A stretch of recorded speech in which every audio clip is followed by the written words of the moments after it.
Programa patrocinado por Betano.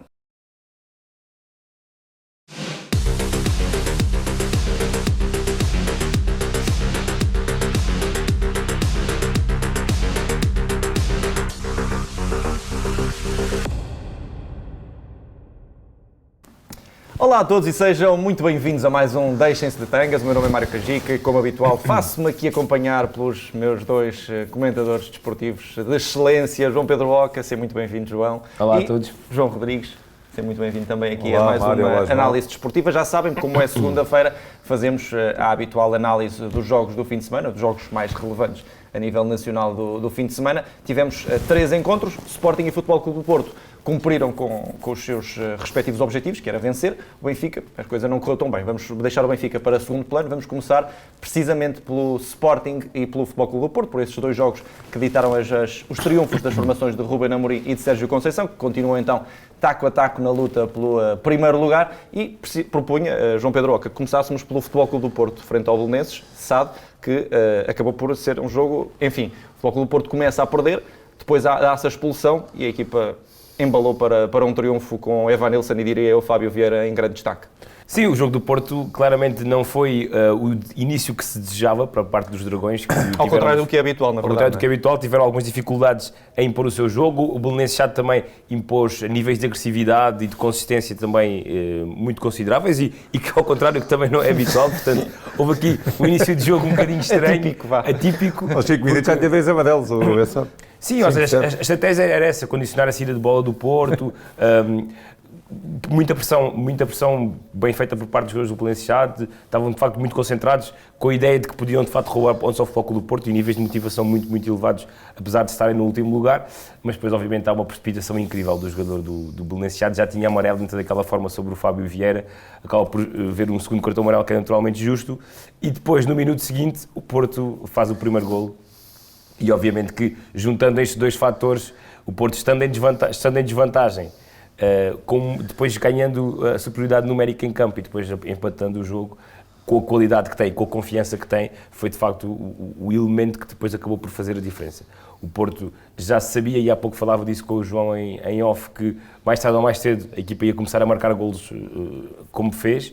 Também teve alguns momentos na entrada da segunda parte que não foram os melhores, mas depois começou ali a mostrar os dentes, a mostrar mais qualidade, a acelerar o jogo, a ser um bocadinho mais objetivo. O Porto, e como tu disseste no lançamento da pergunta, com 2 grandes jogadores em destaque, o Fábio Vieira, que faz 3 assistências e que tem um pé esquerdo de facto maravilhoso. O Fábio, a equipa técnica do Porto colocou-o ali no lado direito do ataque em dados momentos e ele ficou mais perdido. Quando tira o Bruno Costa, mete o PP como defesa de direito e ele ficou um bocadinho mais perdido, mas quando está em zonas centrais, ali da direita para o meio, quando pode usar o pé esquerdo, de facto, a assistência que faz para o gol do Taremi é assim, faz também um canto muito bem medido para o Evanilson e a primeira assistência também para o Evanilson é do Fábio Vieira, portanto, há trick de assistências do Fábio, há trick de gols do Evanilson, se foram os 2 grandes destaques. Também destaque para a entrada do Francisco Conceição, que ele, assim que entra, a primeira jogada que faz resulta depois no gol do Porto, do gol do Evanilson, no segundo no jogo, e portanto o Francisco Conceição também a entrar muito bem, portanto os jovens novamente do Futebol Clube do Porto a destacarem-se. O Porto, que tinha essas baixas no lado direito da defesa, não tinha o Manafá, não tinha o João Mário, teve de adaptar o Bruno Costa, que não fez um jogo feliz, viu um cartão amarelo, saiu na primeira parte. Certo. Nunca é bom para os jogadores ter este tipo de situações, mas faz parte do futebol, e o Porto, mais importante do que tudo isso, conquista a 13ª vitória consecutiva no campeonato, é absolutamente incrível. O Porto no campeonato não perde há 46 jogos, portanto já a contar com outras épocas, e portanto mostra claramente que é a equipa mais forte do campeonato neste momento e não há volta a dar. 3 pontos de vantagem à entrada para a segunda volta com o Sporting e faço já essa passagem também em grande forma. Ainda não vamos fazer a passagem, porque quero ouvir também o João Rodrigues a falar um bocadinho sobre o Futebol Clube do Porto. Como dizia o João Pedro Oca, há aqui algumas mexidas também de Sérgio Conceição, a entrada de Bruno Costa, Taremi fica no banco neste encontro, joga Fábio Vieira e muito bem. Como é que interpretas também esta gestão? Achas que é já à procura também do seu melhor 11 ou há aqui uma noção também de rotatividade que Sérgio Conceição quer implementar? Já percebemos que Vitinha e também Uribe no meio campo já estão incontestáveis, Luís Dias obviamente que sim, mas depois há aqui algumas mexidas em que parecem ser os pequenos ajustes que Sérgio Conceição ainda vai fazendo à procura do seu 11 base, que enfim, já podemos detectar ali qualquer coisa, mas há ali pequenas questões que podem estar a suscitar algumas dúvidas a Sérgio Conceição.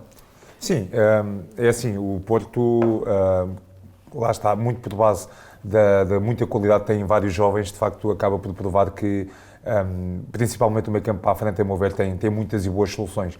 Continuo a achar que o Porto não tem aquilo que se possa dizer um grande plantel a nível de qualidade para todas as posições, acho que não é um plantel excepcional, mas pelo menos no meio campo para a frente tem de facto muita qualidade. Ou seja, só a linha defensiva é que se calhar destoa disso. Diz Mário, desculpa. Só a linha defensiva é que se calhar vai destoando. A verdade é que qualidade acima da média. Na teoria testou a nível qualitativo, mas depois o Porto continua a ter imensa segurança e quer dizer, e acho que temos que continuar a elogiar também Fábio Cardoso, porque não é nada fácil substituir um jogador como Pepe, e a verdade, o melhor elogio que se pode fazer a Fábio Cardoso é que Pepe já está disponível para o jogo e está no banco de suplentes, e Fábio Cardoso assume a titularidade do Porto e tem estado num nível muito bom. Aproveita esse tema, o que é que achas que vai acontecer agora? Pepe vai reentrar, mas sairá Fábio Cardoso, sairá Mbemba, porque vai terminar contrato. Como é que achas que vai ser esta gestão de Sérgio Conceição? Não é fácil. É assim, eu acho que... Faz lembrar lembras-te quando o Benfica não tinha Luizão e depois Luizão ia voltar, mas não se sabia quem é que Não, quem é e a que verdade é ia que, por exemplo, se contarmos esse Benfica nesse caso 15-16, Luizão tem uma lesão grave em Alvalade, e Lindelof e Jardel fizeram a dupla até a final do campeonato, e a verdade é que o Porto ganhando, por mais que Pepe, e a verdade seja um dos grandes centrais deste século, acho que não faz muito sentido promover uma troca na dupla de centrais, ainda para mais quando Pepe é um jogador que tem tido vários problemas físicos. Portanto, mesmo com a Liga Europa a aproximar-se, achas que não vai mexer? Eu acho que vai haver rotatividade, provavelmente quando a Liga Europa chegar e com o campeonato, não é? Com o Porto no primeiro lugar. Mas por agora, acho que não faz sentido. O Porto não vai disputar, por exemplo, não vai disputar a Final Four da Taça da Liga. Acho que neste momento não faz muito sentido tirar Fábio Cardoso e Mbemba, que parecem estar cada vez mais rotinados. Colocaste aí a questão interessante do facto de Mbemba sair do Futebol Clube do Porto, muito provavelmente a custar no final da época. Mas eu acho que enquanto Mbemba e Fábio Cardoso estiverem a jogar assim, pelo menos para o campeonato, nesta fase em que o Porto é apenas jogar para o campeonato, vão continuar a fazer dupla. Feliz de um treinador que pode ter Pepe no banco, que é também uma extensão do treinador praticamente. Sim, foi uma imagem que marcou. Eu vi Pepe constantemente, e tu estiveste no estádio, sempre muito enérgico no banco, quer dizer, é já uma extensão quase um treinador ali. Mesmo sim, no banco. Eu acho que o Sérgio Conceição estará a preparar o Pepe também, por exemplo, para o clássico com o Sporting, que é daqui a algumas jornadas, e o Pepe ainda não está fisicamente bem. Ontem, curiosamente, ele está no banco, protesta uma decisão do árbitro, leva cartão amarelo, que limpa para o jogo com o Famalicão, portanto falha o Famalicão certamente, depois já está limpo para encarar esses jogos. Enfim, até não sei se será ou não estratégia, mas a verdade é que o Pepe, não estando ainda nas melhores condições, vai ontem para o banco, vê um cartão amarelo e limpa para o jogo com o Famalicão. As pequenas manhas. E, portanto, já estará mais limpo que para o jogo com o Sporting. Não sei se foi estratégia ou não, mas isto aconteceu ontem. E o Pepe, fisicamente, acho que não está ainda nas melhores condições, mas do ponto de vista físico, acho que o Sérgio Conceição poderá estar a prepará-lo para o jogo com o Sporting, porque nesse jogo a experiência do Pepe e a capacidade dele são muito bem-vindas. Para o lugar de Mbemba ou de Fábio Cardoso, João Pedro? Talvez para o lugar do Fábio Cardoso, né? Tendo em conta aquilo que foi o passado. Mas o Fábio Cardoso não teve uma entrada nada boa no Porto, até se questionou se tinha ou não qualidade para jogar nos Dragões, mas já uns jogos para cá, inclusive nos grandes, com o Benfica, os dois jogos, fez de facto muito bem, e ontem voltou a estar em um bom nível. Mas, para concluir, Fábio Vieira, estou de acordo com o João Pedro Locke, e acho que ontem voltou a provar que tem muita qualidade, quer dizer, a assistência absolutamente para o terceiro gol é absolutamente antológica. Acho que Sérgio Conceição já tem praticamente definido um 11 tipo, e claramente há ali jogadores que são completamente inquestionáveis. Os casos de Uribe, Vitinha, também de Otávio, que ontem não jogou. Evanilson, já eu elogiei aqui várias vezes e mantenho, é um jogador que me tem surpreendido de uma forma categórica, costuma dizer, não dava muito para Evanilson quando chegou ao Porto, mas a verdade é que é já um imprescindível e tem cada vez mais golo. Francisco Conceição sempre que entra mexe com o jogo, quer dizer, a forma como ele ontem entra e basicamente desbarata a defesa do Bessade e é essencial para o golo do Futebol Clube do Porto, neste caso para o 2-1 é de craque também. Acho que é daqueles jogadores para entrar, para mexer com o jogo, quando o jogo está mais parado, mais difícil de desbloquear. Ele é uma arma secreta. Sim, sempre que tem entrado tem desequilibrado. Aconteceu isso na Almodóvar contra o Estoril, é de facto um jogador muito rápido. É um jogador que parece até muito a Porto, carrega muita mística do clube, entra sempre. É um jogador que parece mesmo feito para entrar nestes jogos que estão empatados, caminham para o final e o Porto não está a ganhar, e a verdade é que ele consegue sempre desequilibrar. E quer dizer, Sérgio Conceição começa a ser recorrente, e isto diz bem também da qualidade do plantel. Raramente vemos os jogadores entrar no Porto e a não renderem. Normalmente as substituições do Porto Sur têm sempre efeito, e Sérgio Conceição parece cada vez mais ter ali um grupo de 14, 15 jogadores com um rendimento muito regular e que dão grandes garantias. Sim, Mário, deixa-me só concluir, se possível, em relação ao Porto, que não tinha ontem um jogador essencial, que é o Otávio, que tem estado de facto em grande forma. Ontem estava castigado, não jogou, E em relação ao que o João estava a dizer do Francisco Conceição, o Francisco Conceição faz aquela jogada e a forma como os jogadores do banco do Porto saltam para o irem abraçar e para o irem de facto elogiar e dar-lhe quase todo o mérito pelo golo é muito exemplificativa de espírito que há nos Dragões, no balneário, de quem entrar com tudo. O Fábio Vieira, quando joga, é um jogador que não é um titular absoluto, longe disso, mas quando joga parece que já tem um ritmo de 3, 4, 5 jogos sempre a jogar em grande nível. Portanto, isto diz muito daquilo que é o plantel do Porto neste momento, o espírito que se vive. E mais do que se calhar 13 ou 14 que o João estava a dizer, 15, 16 estão de facto ali num grande nível e que podem jogar e a equipa não sente muita diferença. João Pedro, aproveitando que estamos aqui a falar de Primeira Liga, que estás com a mão na massa, vamos ao Sporting, porque efetivamente o Sporting vence, resolve o jogo na primeira parte. Vamos, antes de mais, olhar para as ideias de Ruben Amorim. Há aqui algumas surpresas, desde logo a titularidade de Daniel Bragança, Mateus Nunes fica no banco, o Sporting resolve o jogo na primeira parte, com o regresso aos golos de Pote. Enfim, o que é que te apraz dizer primeiro sobre esta alteração? Se achas que é aqui também uma mensagem de Ruben Amorim para o balneário de que ninguém tem o lugar assegurado, e também como é que encaras esta primeira parte do Sporting em comparação com a segunda? Foi de facto um Sporting que quis imediatamente colocar aquela pressão no Futebol Clube do Porto para o segundo jogo. Sim, e era importante, sobretudo, o Sporting reagir bem à derrota de frente ao Santa Clara. Falou-se muito, lá está, começa a ser estranho o Sporting perder, portanto, sempre que o Sporting perde, há conversa por 3 ou 4 dias, né?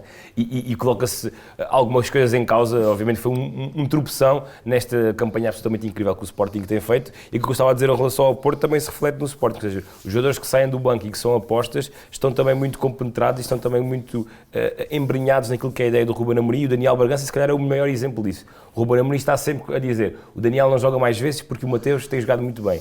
E quando o Mateus deu de facto ali uma bébia, o Daniel Bragança, de uma bébia supostamente dos treinos, não estou a dizer que ele treinou mal ou treinou bem, estou a dizer que deu a Ruben Amorim espaço para ele colocar o Daniel Bragança, e o Daniel foi talvez o melhor jogador em campo do Sporting, ou um dos melhores garantidamente, está no lance do primeiro golo, marca o segundo de facto por grande qualidade, é o jogador que desbloqueia taticamente o jogo porque ele gosta muito de ter a bola, gosta muito de colocar bem nos colegas, dá uma dinâmica incrível ao jogo do Sporting, está melhor fisicamente, portanto tem evoluído muito o Daniel, depois jogando ao lado de jogador como o João Palhinha, é de facto muito bom. E sim, salientar o regresso do Pote aos golos, e que foi de facto um grande golo, e ele tem uma capacidade de finalização incrível e volta a ganhar essa confiança a nível de finalização. João Rodrigues, em relação a este jogo do Sporting, olhar de forma também mais sucinta para o encontro, concordas aqui com as ideias do João Pedro, e como é que vês também esta imposição do Ruben Amorim, de facto a mostrar ao plantel que efetivamente não há aqui nenhum lugar garantido, por melhor que seja o jogador?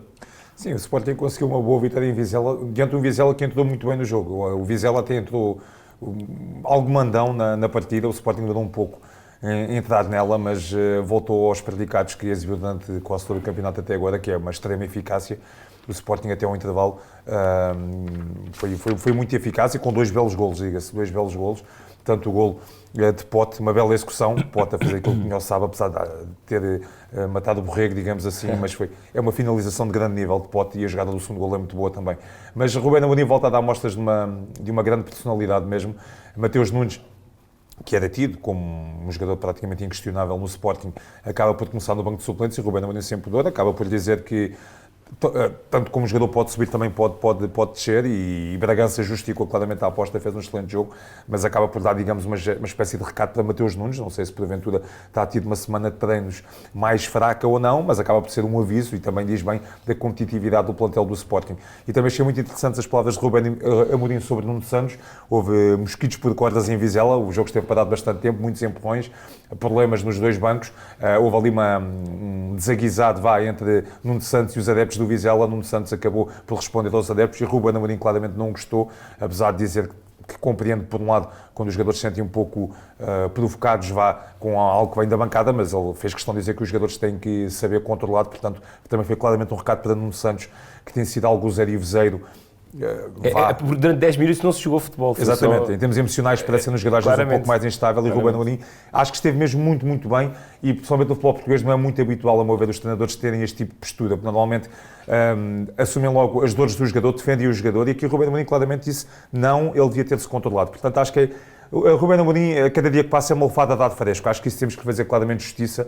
Não está ali a fazer fretes. É uma pessoa muito sincera, genuína nas conferências de imprensa, e só vai cada vez ganhando mais o grupo de trabalho. E isso nota-se em campo. O Sporting teve uma boa reação, uma boa vitória. Nada a dizer sobre a justiça do resultado. Muito bem, nós já fizemos aqui a análise de Sporting e Futebol Clube do Não te Porto. esqueças das apostas, Mário. Hoje vamos inverter aqui a lógica, vamos à zona de apostas. Zona de apostas Betano. Ora, chegamos a mais uma zona de apostas Betano e temos Liga Inglesa neste menu para esta semana. Brighton contra o campeão europeu de Chelsea. E João Rodrigues, qual é que é o teu prognóstico? Olha, o Chelsea vem numa derrota contra o City que praticamente hipotecou e pode soltar pelo título aos Blues. Mesmo assim, acredito que o Chelsea consiga vencer esta partida com dificuldade. 2-1, Lukaku aos 87 minutos.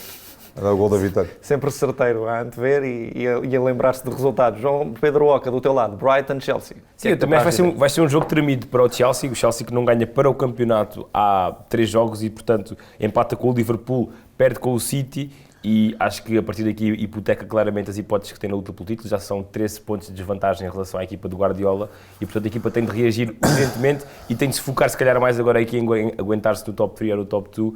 Portanto, eu acho que vai ganhar por 1-0, mas vai sofrer muito a equipa do Tuchel no terreno do Brighton.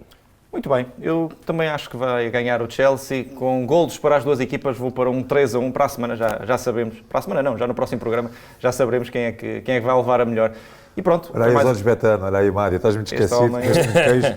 Olha, o odd Betano, vitória do Chelsea 1,65, empate 3,55, vitória do Brighton 4,50. O que seria de mim sem o João Rodrigues, efetivamente. Pronto, fica concluída mais uma zona de apostas. Zona de apostas Betano. Continuamos o nosso programa e vamos ao resultado mais surpreendente desta semana desportiva. O Benfica acaba por não ganhar em casa diante do Moreirense. João Rodrigues, sei que tens aí muito para dizer, vamos tentar resumir ao máximo tudo o que te vai na alma, mas efetivamente esperava-se muito mais, espera-se muito mais deste Benfica, num sistema tático diferente. Não sei se concordas, mas olhando para o que tem sido este percurso agora de Nelson Veríssimo, a ideia que me passa, pelo menos a mim, é que há aqui jogadores que estão a decrescer em termos de rendimento porque não me parecem adaptados a este sistema. Rafa, o próprio João Mário, achas que é muito por aqui que também se está a complicar a situação dos encarnados? Sim, acho que essa é uma das razões. Quer dizer, o Benfica foi uma autêntica decepção frente ao Moreirense, quando algumas pessoas podiam achar que o Benfica poderia estar numa espécie de recuperação depois da vitória frente ao Passos Ferreira, que eu já na altura tinha dito que o Benfica tinha tido alguns momentos menos bons, mesmo nesse encontro. O Benfica voltou a provar que ainda está claramente doente, digamos assim. Desde já, o Benfica, a nível de oportunidades, mereceu ganhar o jogo, mas quer dizer, mas olhando para a qualidade de jogo que o Benfica exibiu, acho que não podia aspirar a muito mais. Teve algumas oportunidades, é verdade, 2 bolas nos ferros, chegou a ser esmagador a nível de posse de bola e foi, acho que teve um posse de bola à volta de 80%, 70 e tal por cento, mas pede-se muito mais ao Benfica. E o Benfica voltou a provar, e acho que isto, em qualquer sistema tático, o Benfica tem provado muito isso, muito por conta do seu futebol muito lento, previsível, e acho que este jogo chegou a ser exasperante. O Benfica foi sempre muito lento, muito previsível, a jogar contra equipas com um bloco muito baixo, como o Moreirense demonstrou.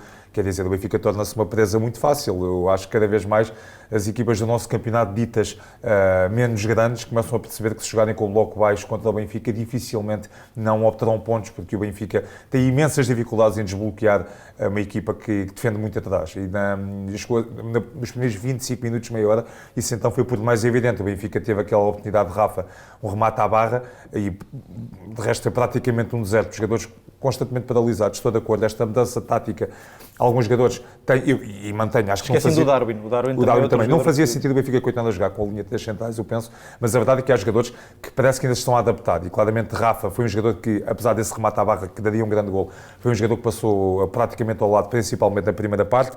Darwin também.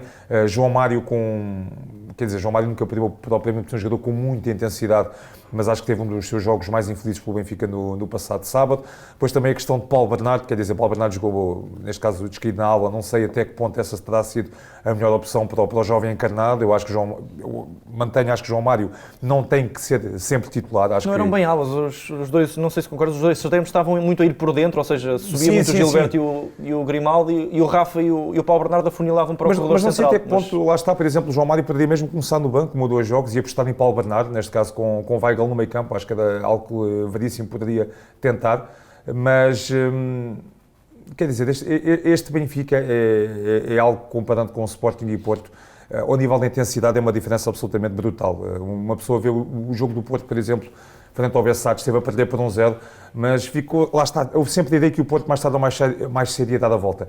E o Benfica é a sensação precisamente contrária. Não marcou cedo e ficou sempre a sensação, mesmo quando ainda estava 0-0, que dificilmente o Benfica iria vencer do jogo. Depois tem aquele lance, o gol do Moreirense, que é um pouco caído no céu às 3 tabelas. O gol do Benfica também é aos repelões, que também é um gol algo insólito. E chega a ser quase confrangedor de ver como o Benfica, depois de ter feito o empate, praticamente não teve oportunidades de gol, quer dizer, teve a bola do Grimaldo ao poste, teve um ali pelo Rafa, um cabeceamento do Otamendi, e depois também me impressionou pela negativa a anarquia autêntica do Benfica nos últimos minutos. Bem sei que, ainda mais um grande, quando está com um resultado destes que não era muito previsível, os nervos apoderam-se dos jogadores, mas quer dizer, acho que o Benfica estava mesmo muito, muito anárquico. Eu via quase Darwin a vir buscar a bola à zona dos laterais, quase dos centrais, havia quase um trocado de posições, constantes perdas de bola, quer dizer, o Benfica continua muitos furos abaixo, continua a ser para mim quase um case study, como é que olhando para o plantel do Benfica, que não é um plantel perfeito, claro que não, mas que continuo a achar que em termos individuais tem muita qualidade para o campeonato português. Acho que não se compreende mesmo uma qualidade exibicional tão fraca, e acho que este foi dos jogos mais fracos do Benfica até agora neste campeonato, e pela forma como o Benfica pouco jogou, mereceu não ter vencido o Moreirense. Mas de facto há jogadores que, olhando há umas semanas, estavam parecendo num momento mais pujante. Rafa, lá está, o Darwin também marcou muitos golos numa determinada fase da época, não há muito tempo, não muito distante, e agora parecem estar algo em quebra. Portanto, o Benfica neste momento está a 9 pontos do Futebol Clube do Porto, está a 6 do Sporting. Não quer dizer que o Benfica está afastado da luta pelo título, mas acho que é quase um facto consumado, porque este Benfica a jogar assim vai voltar a perder mais vezes pontos, não tenho a menor dúvida. O Benfica a jogar assim vai ter várias perdas de pontos durante a segunda volta, algo que não vai acontecer muitas vezes a Sporting e Porto. Portanto, o Benfica basicamente em meados de janeiro tem o campeonato praticamente perdido, e começa a ser uma regra no Benfica, deitar a toalha ao chão demasiado cedo, e são más notícias pelos lados da luz. João Pedro Oca, não sei como é que podemos acrescentar aqui muito mais, porque o João Rodrigues já avançou aqui muitas das temáticas, mas vou pegar aqui numa frase tua, creio que há 3 semanas. Nelson Veríssimo é o treinador em quem Rui Costa acredita, é o treinador que será a aposta deste Benfica. Continuas com a mesma ideia, achas que é o treinador certo? Ou melhor, tu não dizias isso, mas achas que é mesmo sim. O treinador que vai, no fundo, que vai sobreviver a esta tempestade que vai assolando os lados da luz? É isso, ou seja, quando nós falámos daquele famoso comunicado, naquele abraço do Jesus... E o próprio Rui Costa já disse. É isso que eu ia dizer, ou seja, depois daquele comunicado fica claramente patente que o Rui Costa acredita no Nelson Veríssimo pelo menos até ao final da época. E não sou eu que digo, foi precisamente o Presidente do Benfica. Corrige. O Presidente do Benfica, que esta semana, antes do jogo precisamente, disse que acreditava que o Nelson Veríssimo ia ficar além dos 6 meses até ao final da época. Tu acreditas? Sim, agora, os resultados é que vão ditar tudo isso, ou seja, nós já tínhamos aqui também feito a previsão de que iria haver dores de crescimento muitas, sobretudo porque, pelo menos uma coisa não se pode apontar ao Nelson Veríssimo, é que ele não tem medo de arriscar e de mudar aquilo que já estava a ser implementado pelo Jorge Jesus e que não estava a funcionar, a questão dos centrais, mas eu acho que o problema é muito mais do que a tática, é coletivo. Sim, claro. E a questão, como o João estava a dizer, com tanta turbulência, com tanta mudança, e aí, se a isso acrescentarmos que jogadores como o Rafa, como o Darwin, como o João Mário estão claramente a perder fôlego, o Rafa deslizava em campo, agora já não desliza, o próprio João Mário deslizava em campo, não no ponto de vista só de andar com a bola, mas taticamente era mais inteligente do que os outros. Mas é por isso que eu te pergunto, o Benfica está, mesmo individualmente, está a regredir. Sim, é isso, ou seja, há aqui uma conjugação muito grande de problemas e que o Nelson Veríssimo ainda não está a conseguir resolvê-los todos. Obviamente que seria muito difícil isso acontecer, não é? Mas achas que este sistema de 4-4-2, vamos tentar olhar para a parte tática e vamos tentar abstrair-nos tudo o resto, mas achas que este sistema de 4-4-2, quando tens um jogador como é Rafa, gosta de atracar espaços, que está ali muito no corredor central, que tens um próprio Darwin que está cada vez mais fixo e sabemos que não é a posição em que se sente mais confortável. Achas que este sistema faz sentido com estes jogadores? Eu acho que sinceramente não faz muito sentido, até porque, por exemplo, o Paulo Bernardo, eu não sabia, ele estava a jogar em posição, ficou um bocadinho estranho. Interior direito, falso extremo, interior direito, depois com a entrada do Diogo Gonçalves... No último jogo, Paulo Bernardo, com o Passos Ferreira, também entrou para ali. Sim. Com a entrada do Diogo Gonçalves, a equipa desbloqueou-se mais num 4-3-3, não é? Eu acho que até pode ser por aí, ou seja, hoje em dia no futebol não há táticas fixas, não é? As coisas os sistemas vão mudando durante o jogo. Agora, há jogadores que têm características para jogar em certas posições. Estamos a falar da ideia de E é jogo, isso mesmo. naturalmente. E há claramente jogadores fora da posição e, sobretudo, fora de forma, com muito pouca confiança. E essa anarquia que o João falava, vemos o Weigl a fazer cruzamentos, o Seferovic devia estar na área, está deslocado, vem buscar jogo ao meio campo. Isto até podia funcionar, mas não está de todo a funcionar. E o facto mais evidente que eu queria destacar é que, de facto, são estes 9 pontos a entrada para a segunda volta e, como o João dizia, com estas dores de crescimento a equipa vai certamente também perder mais pontos e, por outro lado, há equipas que não cedem, como o Futebol Clube do Porto, e raramente o Sporting faz isso. E, portanto, eu acho que essa é a nota principal, sobretudo depois dessa entrevista do Rui Costa, que finalmente vem falar e, curiosamente, vem dar confiança ao treinador, muitos elogios ao Nelson Veríssimo, a dizer que até espera que ele fique mais do que 6 meses, depois empata com o Moreirense e hipoteca claramente a questão do título. Ou seja, nem aí as coisas correram bem para o Benfica. A nível de comunicação, o Presidente fala numa semana que o Benfica diz ainda mais adeus ao título, digamos assim, não nada-se perdido, mas está muito, muito complicado e, portanto, até aí as coisas não estão a correr bem para o Benfica.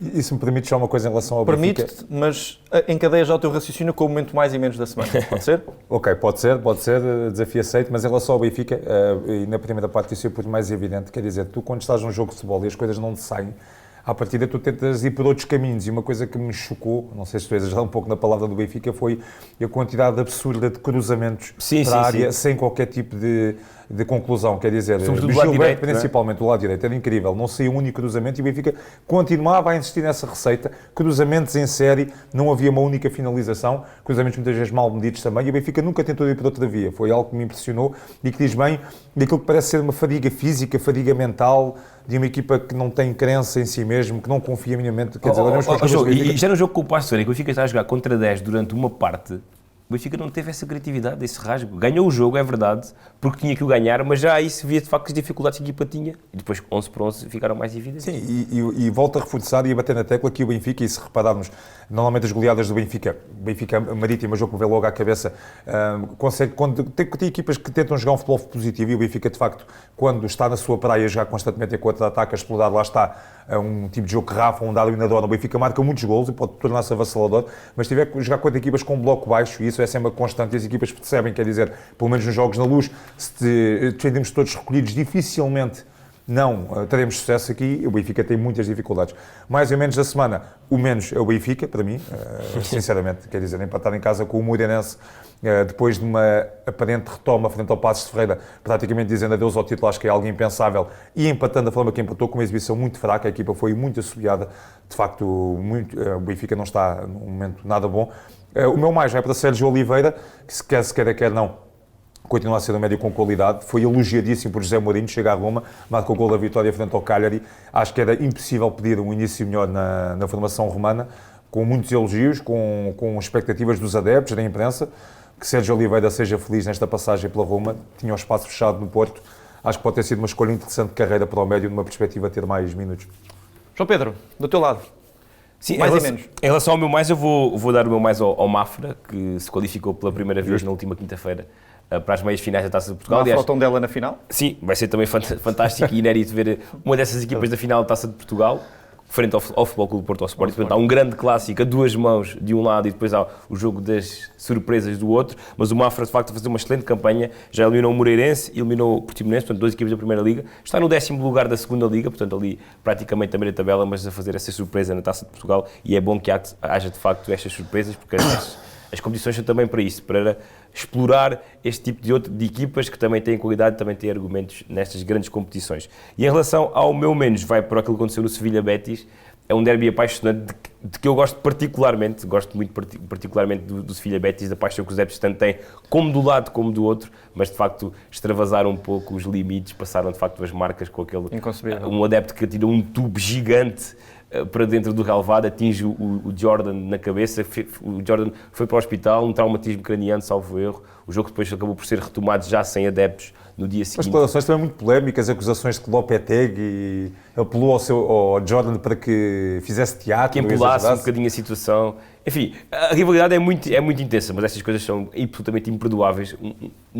No tempo em que estamos, com as condições que há, ter um tubo daqueles gigante atirado para o relvado é uma coisa absolutamente inconcebível e, de facto, nós que tanto criticámos que a pandemia tirou os adeptos do futebol e depois os adeptos que voltam ao futebol, alguns deles fazem este tipo de coisas e levam que os jogos sejam sem adeptos. Em Espanha nem é assim, em Espanha nem é assim tão habitual, mas de facto em Espanha é absolutamente surreal. Vimos também ontem o Renato a fazer aquele gesto, enfim, muito peculiar para os adeptos. Vamos ver se não terá uma sanção complicada ao Renato Sanches, que jogou muito bem, mas depois acaba o jogo de facto mal com aquele gesto para os adeptos e, portanto, é preciso ter calma. Já falámos também do Nuno Santos, é preciso ter calma, faz parte do futebol, mas os jogadores, sobretudo, têm de saber aguentar todas estas situações.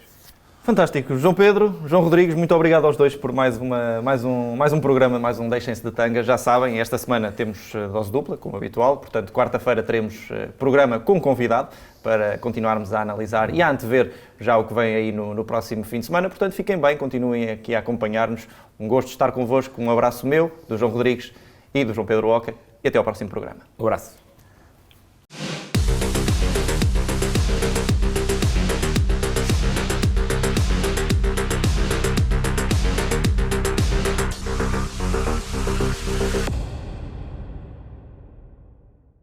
Programa patrocinado por Betano.